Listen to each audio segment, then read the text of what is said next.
The morning was bright and sunny as Delilah pulled open the window curtains, which confused Delilah. It was only 9 a.m. in the middle of winter and she lived in Iceland. It should have been pitch black out. That's weird, she thought. Delilah put on her coat and hat and opened the door.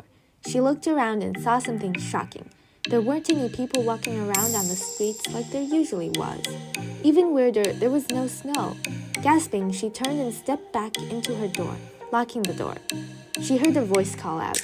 The voice was higher than a human's voice can be and sounded like a flute.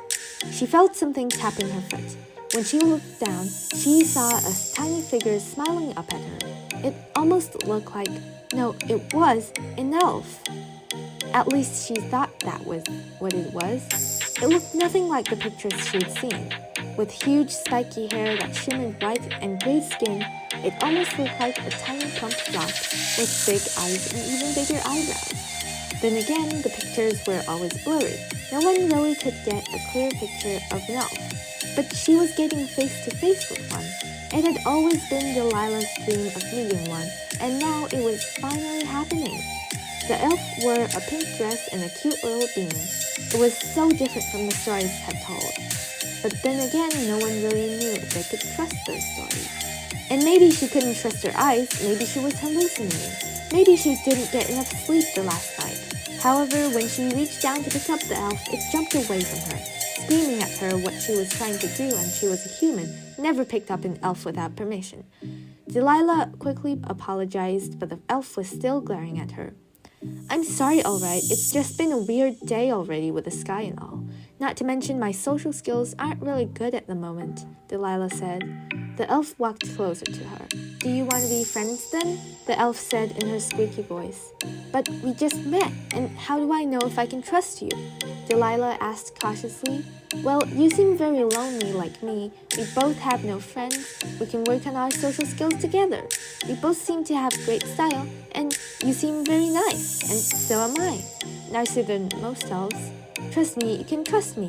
By the way, I'm Vicky, the elf said excitedly. Delilah looked at Vicky closely. She seemed to get sweet vibes from her. Delilah was known to have a gift for spotting the content of her heart, and Vicky seemed to be very kind, though she seemed to act really positive about things. Besides, she liked her comment about her great style. Only her family would say that, whereas people in school would refuse to admit it. I'm Delilah, she said with a smile. Well, I'll see you later. I'm really sorry I have to leave, but Iceland is much too hot for me.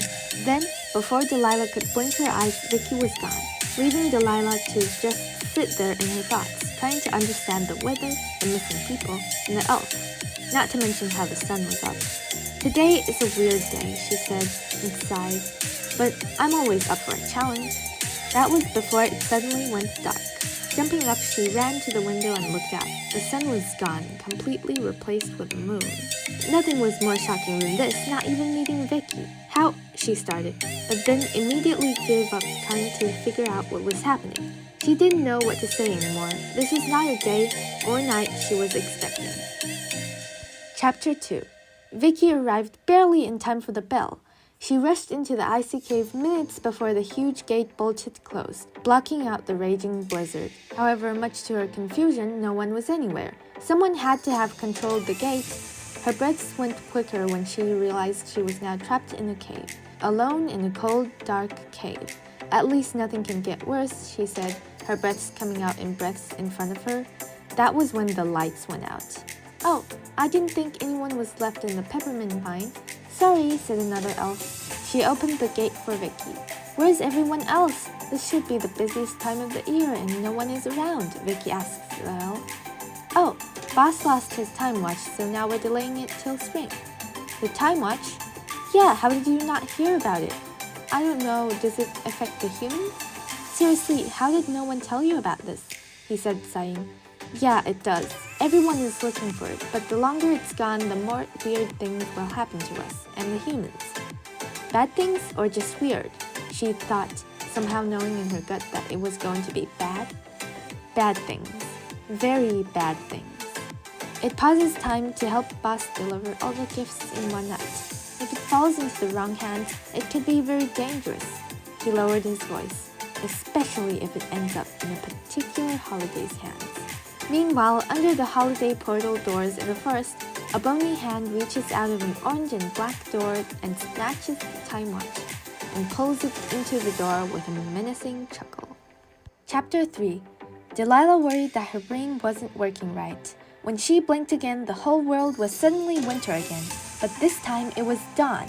It felt like a year had gone by despite having only been a second. Slowly, she opened her door. As soon as she touched the door, everything froze. She couldn't move, couldn't talk, couldn't breathe. It was like time had just paused. When she was finally able to move again, she pushed open the door and the warm sun and smell of flowers greeted her. She looked at the calendar. April, she exclaimed. It was just December. Then, before she could blink again, it was back. She couldn't move, talk, or breathe. Before her eyes, spring and summer flashed by, overwhelming her. Then she could move again, and she fell onto the ground in shock. The trees were all bare, shivering in the wind. The sun was setting, and all the light came from the cold glow of jack-o'-lanterns. Who had carved them? Then she glanced back and saw the calendar wasn't just in October, it was also 2 years later. She jumped to her feet when she heard a pack of wolves start to howl. What was going on? Meanwhile, Vicky and the elves were also detecting something strange. Everywhere the clock's hands have stopped spinning and started spinning erratically. Oh no! Someone is using the time watch! It has been stolen! To be continued.